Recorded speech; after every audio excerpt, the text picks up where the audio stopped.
In the daily maintenance and cleaning of the high temperature and high pressure consistometer, the cleaning of the kettle body is one of the key links. However, the disassembly of the inner magnetic drive often becomes a major problem for technicians.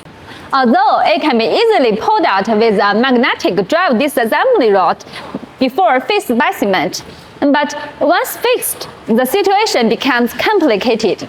At the time, the cleaning work of the kettle body becomes extremely difficult, and taking out the inner magnetic drive is even more troublesome. However, Nithons customers don't need to worry about this because we bring you a set of professional magnetic drive disassembly tools which can easily solve this problem and make the disassembly effortless. Let's take a look at how it works.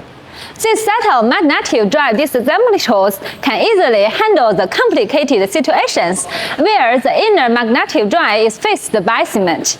Using these set of tools can greatly shorten the disassembly time, improve work efficiency, and make the cleaning of the kettle body so simple.